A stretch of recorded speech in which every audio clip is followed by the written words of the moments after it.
Uma boa tarde a todos, que Deus nos abençoe, nos ampare e nos fortaleça. Nós trouxemos hoje do livro Contos e Apólogos, que é um livro com a psicografia do Chico Xavier, com mensagens do Irmão X, do Espírito Irmão X. Ele fala sobre os domínios da sombra. É um relato bastante interessante de um grupo que se reúne contra o Espiritismo, na medida em que eles estão percebendo que o Espiritismo se expande cada vez mais, eles se organizam para traçar ali uma estratégia, um plano de combate ao Espiritismo. Então vamos lá. Em compacta assembleia do reino das sombras, um poderoso soberano das trevas, diante de milhares de falangistas da miséria e da ignorância, explicava o motivo da grande reunião. O Espiritismo com Jesus, aclarando a mente humana, prejudicava os planos infernais. Em toda parte da terra, as criaturas começavam a raciocinar menos superficialmente, ou seja, com mais profundidade. Indagavam com segurança quanto aos enigmas do sofrimento e da morte e aprendiam sem maior dificuldade as lições da justiça divina. Compreendiam sem cadeias dogmáticas os ensinamentos do Evangelho. Oravam com fervor, meditavam na reencarnação e passavam a interpretar com mais inteligência os deveres que lhe cabiam no planeta. Muita gente entregava-se aos livros nobres, à caridade e à compaixão, iluminando a paisagem social do mundo, e por isso todas as atividades das sombras surgiam ameaçadas. Que fazer para conjurar o perigo?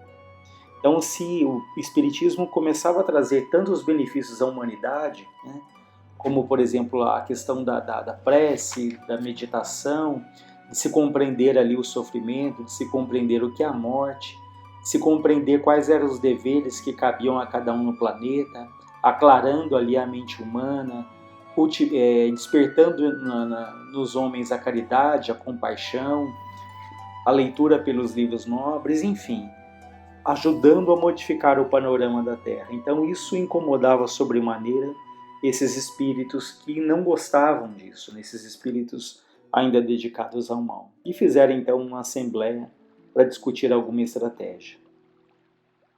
Que fazer? Então o organizador daquela reunião pediu para que os seus assessores apresentassem sugestões.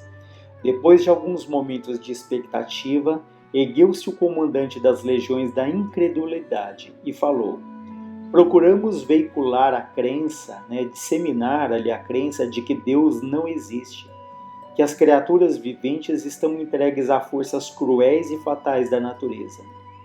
O maioral das trevas, o organizador, porém objetou desencantado: esse argumento não serve. Quanto mais avança nos trilhos da inteligência, mais reconhece o homem a paternidade de Deus, sendo atraído inelutavelmente para a fé ardente e pura. Então esse argumento de que Deus não existe não seria eficiente.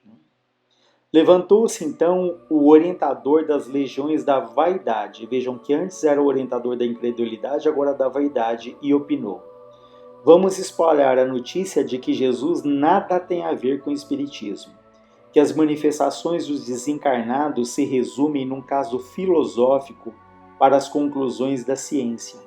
E desnorteando os profitentes, os defensores ali da doutrina renovadora, faremos com que gozem a vida no mundo como melhor lhes pareça, sem qualquer obrigação para com o Evangelho, e assim serão colhidos no túmulo com as mesmas lacunas morais que trouxeram do berço. O rei das sombras disse complacente: sim, essa ilusão já foi muito importante. Contudo, há milhares de pessoas despertando para a verdade, na certeza de que as portas do sepulcro não se abririam para os vivos da terra sem a intervenção de Jesus.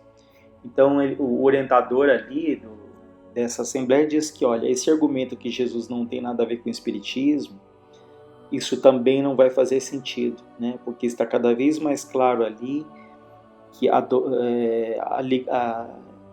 ligação estreita, tão profunda de Jesus com o Espiritismo, tanto que Jesus ali fala do Consolador prometido que viria, que nada mais é do que o Espiritismo, né? Trazendo essa lucidez, essa compreensão que, graças a Deus, hoje nós temos sobre os ensinos de Jesus.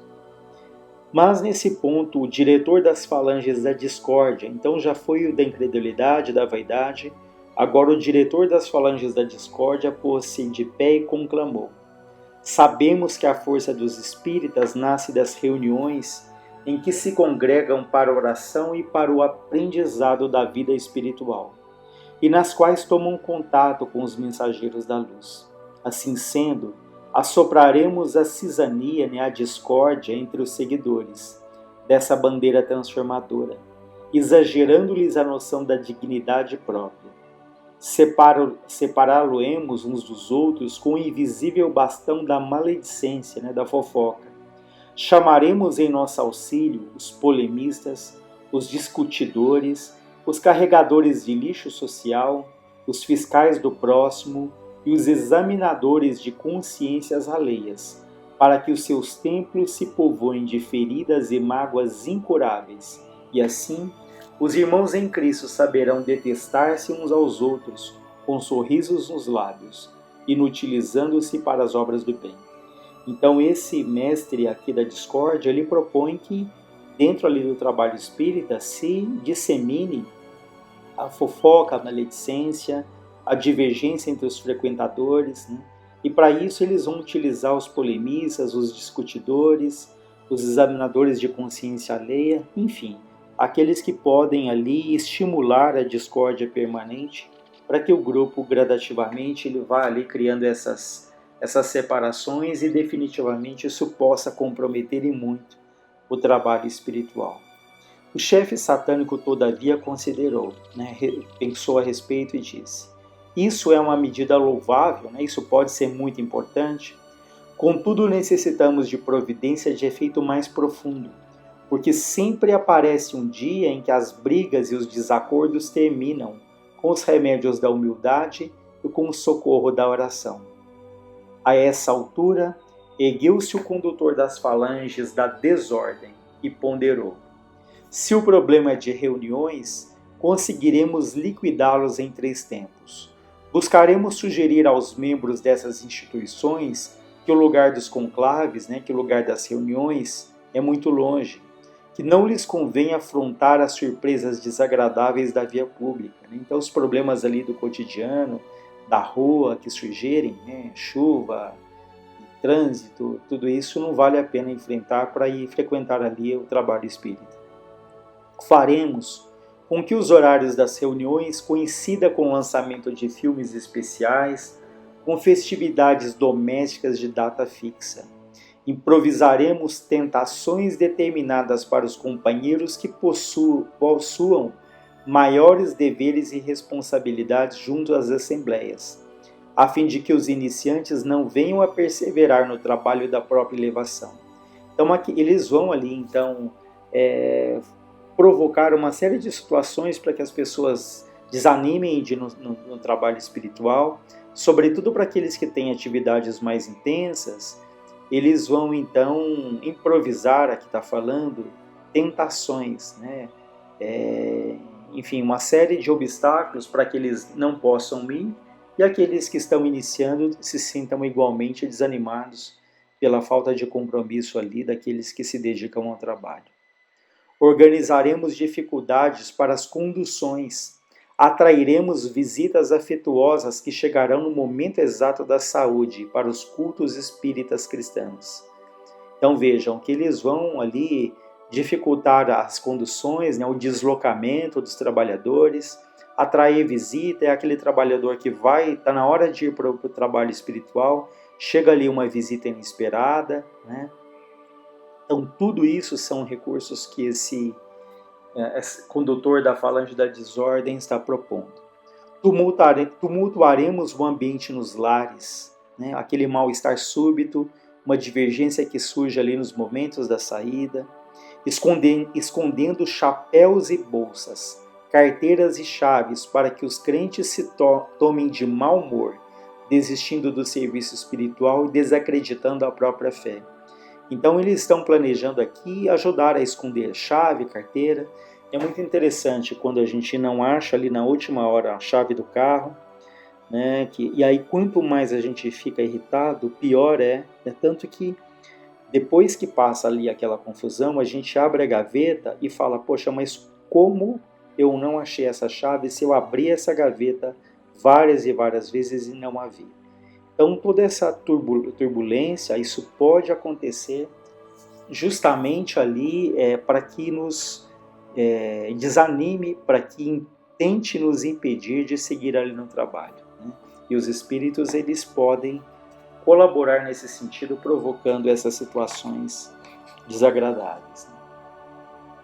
O soberano das trevas, ouvindo isso, mostrou larga satisfação no semblante e ajuntou: sim, isso é precioso trabalho de rotina que não podemos menosprezar. Entretanto, carecemos de recurso diferente. O responsável pelas falanges, quer dizer, ele achou interessante, mas ele falou, precisamos de alguma coisa diferente, alguma coisa mais contundente, mais sólida, né? Mais impactante, que seja mais eficiente no combate ali ao trabalho do espiritual. O responsável pelas falanges da dúvida ergueu-se e disse: as reuniões referidas são sempre mais valiosas com auxílios de médiuns competentes.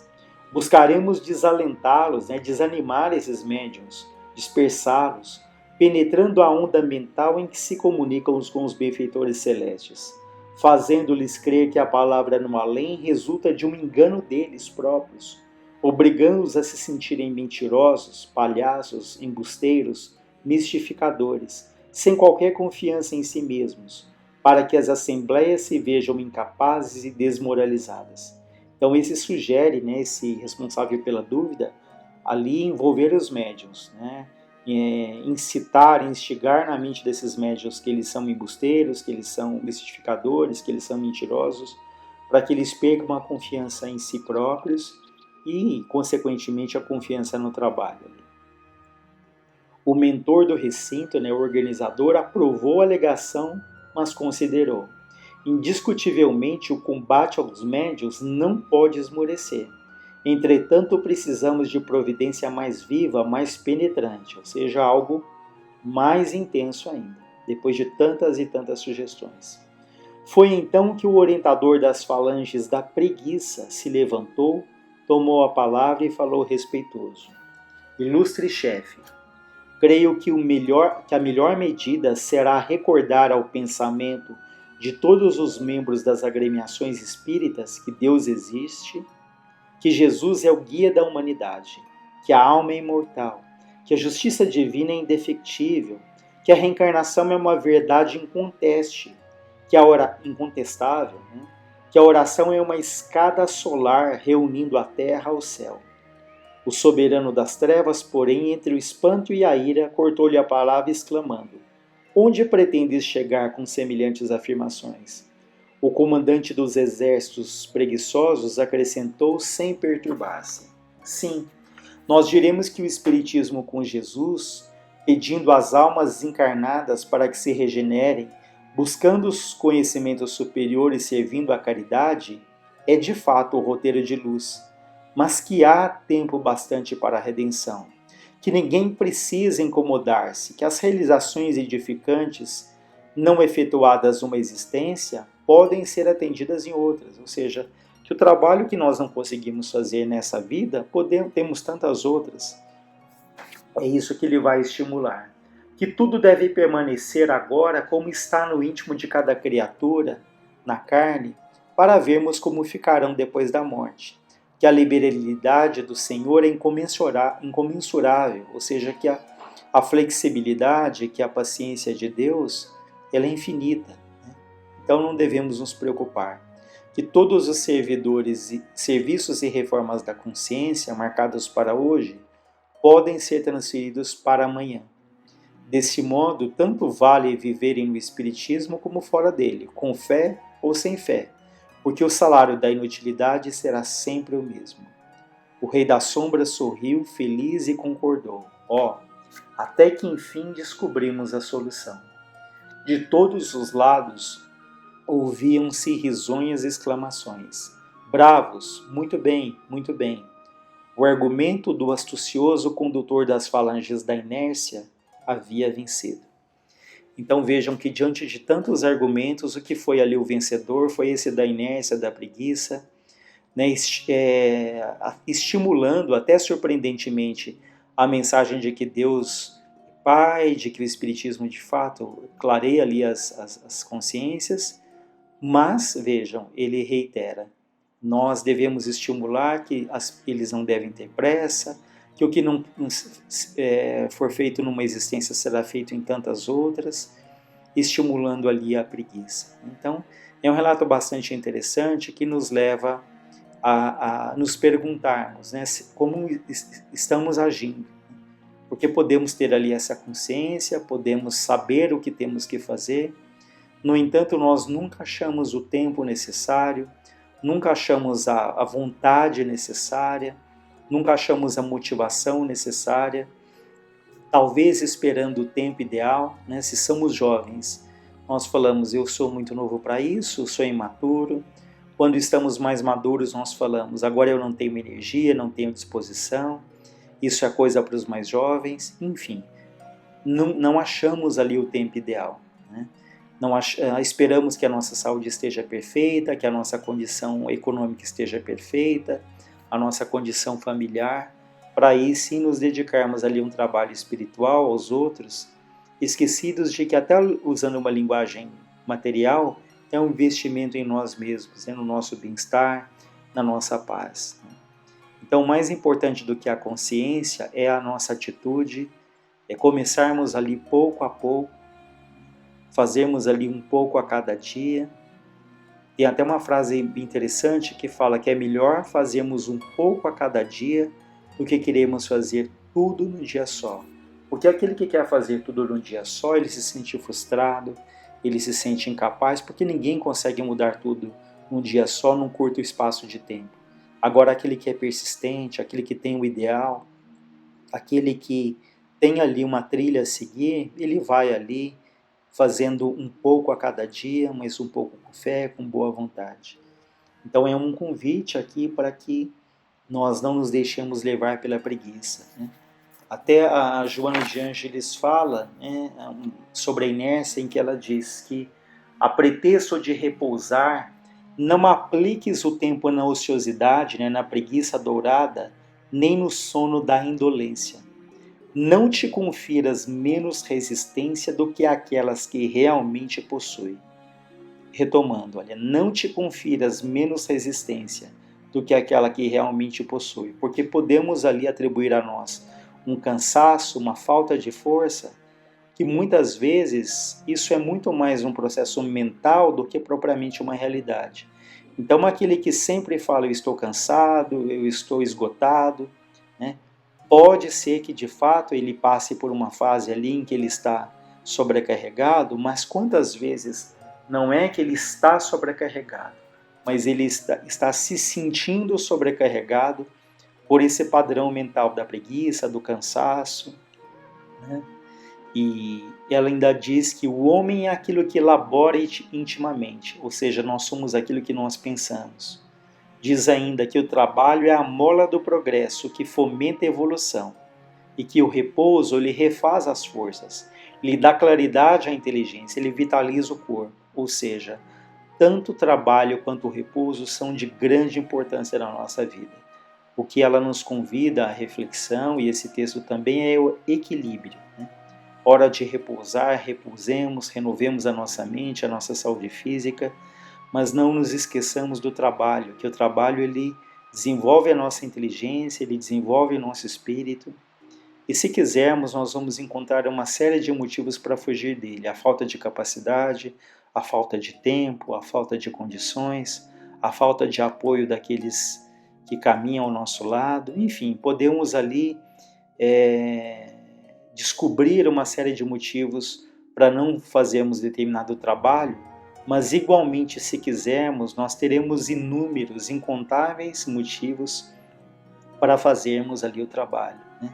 Sem exigir a perfeição, mas um pouco a cada dia, persistente, né? E e nos dedicando ali, pedindo a Deus que nos fortaleça, para que quando nós partirmos aqui da terra, nós olhemos para trás e possamos olhar com tranquilidade, que não fomos perfeitos como ninguém é, mas que não faltou ali essa boa vontade, esse bom ânimo, essa disciplina tão necessária, porque quantas vezes sabemos o que tem que ser feito, temos essa clareza, mas falta ali a disciplina. Então nós encerramos agradecendo sempre a Deus e que Ele em sua infinita bondade nos ampare, nos proteja, nos fortaleça. Graças a Deus, graças a Jesus. Uma boa noite a todos.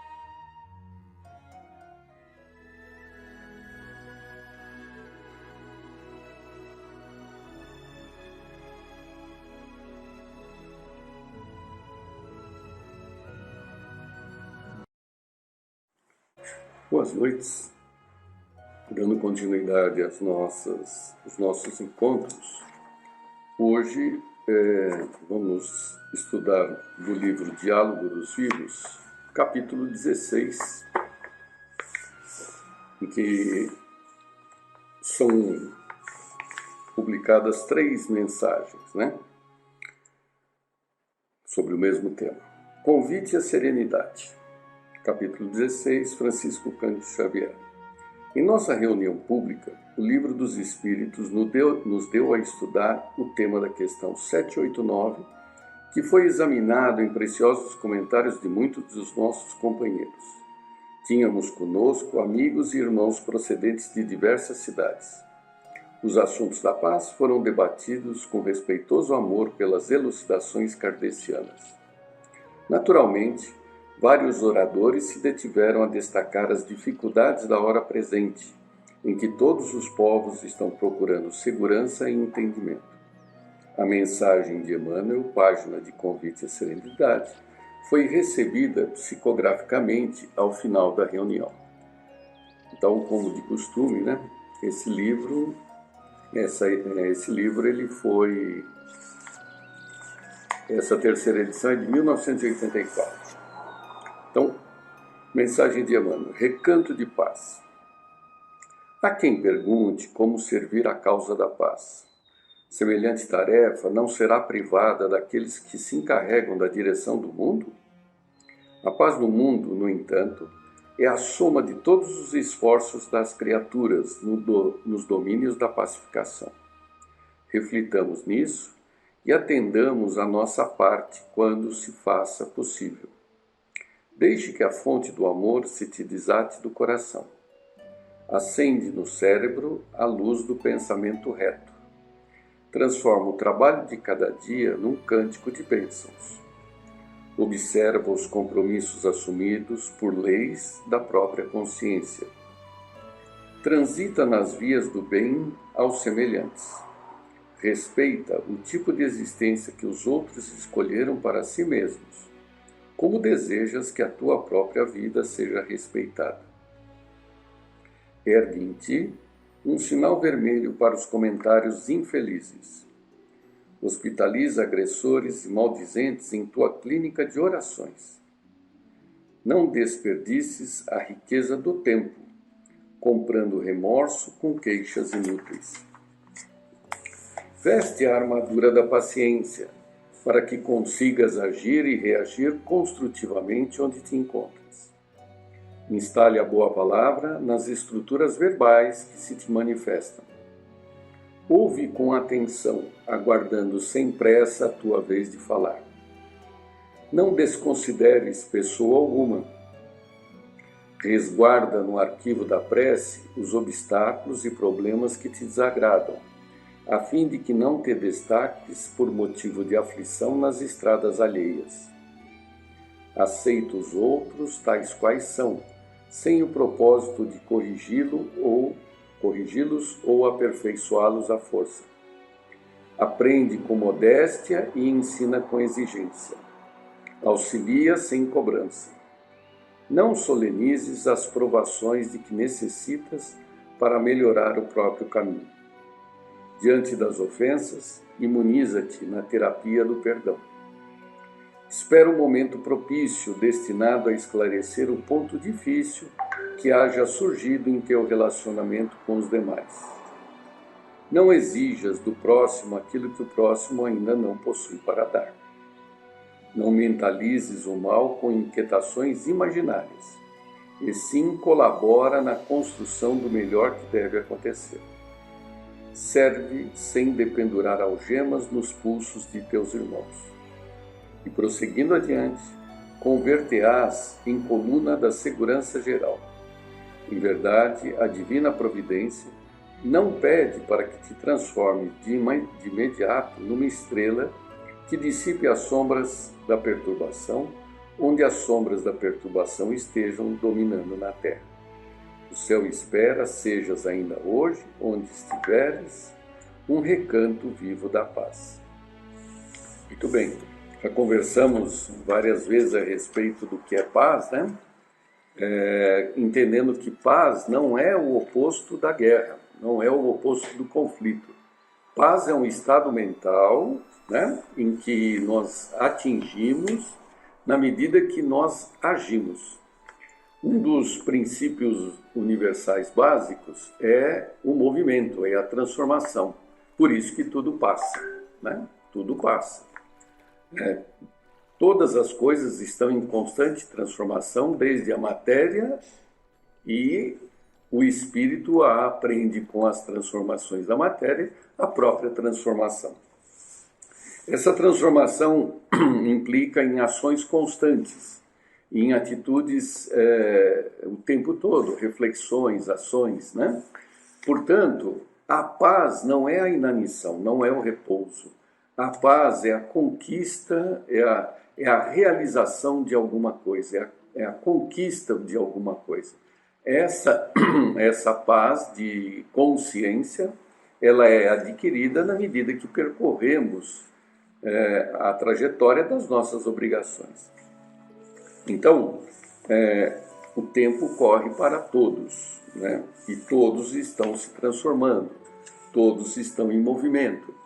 E melhor aquele que aproveita o tempo que nessas transformações direcionam para o próprio aprendizado. Então vamos aproveitar e já colocar as palavras do irmão Saulo sobre o mesmo tema. A paz de cada um. Todos queremos paz e vivemos em guerra. Essa contradição milenar que caracteriza a imperfeição moral dos homens foi bem definida pelo apóstolo Paulo quando escreveu: Miserável homem sou, que não faço o bem, que desejo. Miserável homem sou, que não faço o bem que desejo, mas o mal que não quero. Se ele próprio, o abnegado servidor do Evangelho, que tudo deixou para seguir o Cristo e propagar a sua mensagem, sentia na carne essa contradição, quanto mais a sentirão os que, como nós, 2000 anos depois, ainda não aprendemos a soletrar a palavra básica do ensino evangélico, que por sinal se constitui de apenas 2 sílabas: amor. Há criaturas que se desesperam ante confrontos dessa natureza, mas devemos lembrar-nos de que a Terra é uma escola em que as gerações se sucedem, recebendo as lições cada qual ao seu tempo. De Paulo aos nossos dias, muitos alunos completaram o curso e saíram vitoriosos da escola terrena para instituições educacionais superiores. Temos a vantagem de contar com os exemplos e as experiências dos aprendizes que nos antecederam, e a vantagem de contar atualmente com as lições que nos enviam, através da mediunidade, os ex-alunos que se elevaram como Emmanuel à categoria de mestres. A paz do mundo depende da paz de cada um, porque o mundo dos homens é feito pelos homens. Deus criou o mundo natural com todas as possibilidades de evolução e paz, e nos criou, para tanto, fazermos o nosso próprio mundo, o mundo de cada um e o mundo dos homens, aproveitando as nossas próprias possibilidades de evolução na conquista da paz.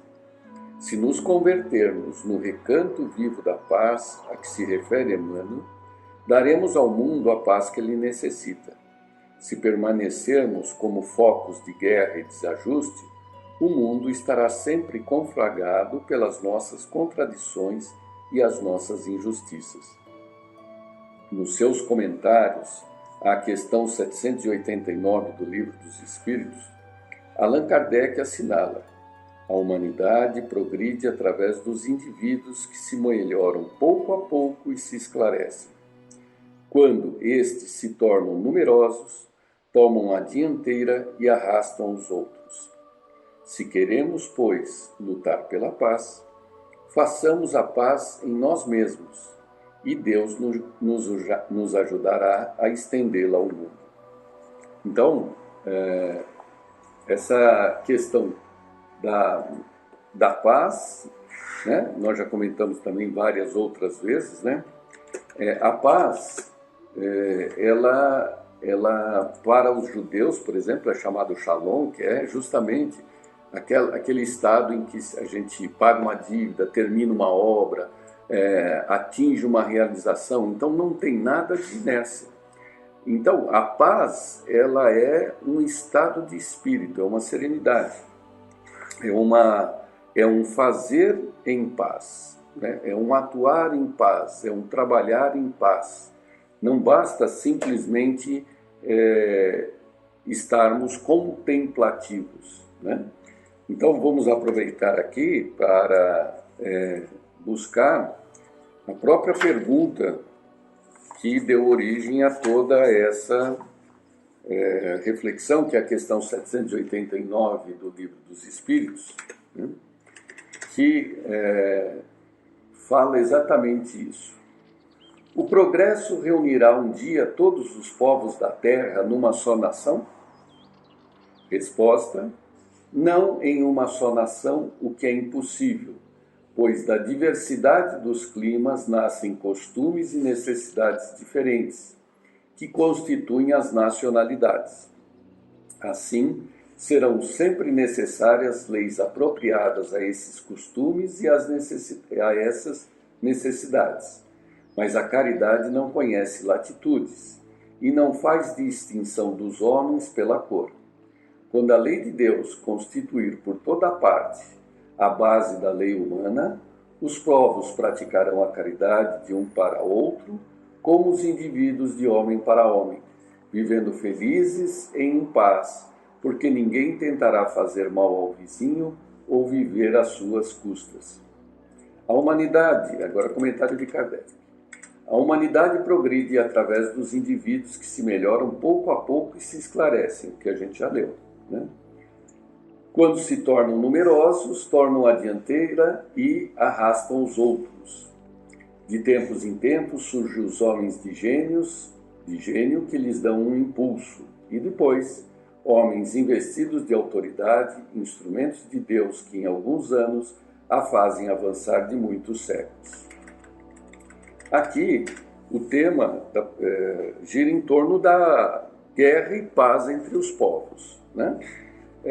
A pergunta começa de forma ampla, coletiva, mas a reflexão de Emmanuel é justamente trazendo que essa responsabilidade entre as fronteiras nada mais, ela começa na responsabilidade de cada indivíduo, e que não há como uma nação, né, com milhões de pessoas, atingir a paz se os seus elementos, os seus componentes não trazem a paz dentro do dia a dia. E essa paz dentro do dia a dia não está se falando de interesses econômicos, né? Está se falando da paz íntima, a paz da própria consciência, a paz da conquista de si mesmo. Então ficam aqui as palavras desses instrutores e a referência para que a gente continue a estudar e aprofundar o assunto, porque é o que nós vivemos hoje, como sempre, né? Então, agradecendo a Deus, a Jesus, pela oportunidade, por tudo que temos e somos, pedindo por aqueles que não conseguem participar desses nossos encontros ainda que à distância, mas que estão ligados mentalmente, dirigindo a prece que Jesus nos ensinou. Pai nosso que estás nos céus, santificado seja o teu nome, venha a nós o teu reino, seja feita a tua vontade, assim na terra como no céu. Pão nosso de cada dia nos dai hoje e sempre. Perdoa, Senhor, as nossas dívidas, assim como perdoarmos aos nossos devedores. Não nos deixeis cair em novas tentações, mas livra-nos do mal que existe dentro de nós mesmos, porque é teu reino, o poder, a glória, a justiça, a esperança e o amor para todo sempre. Que assim seja. Boa semana.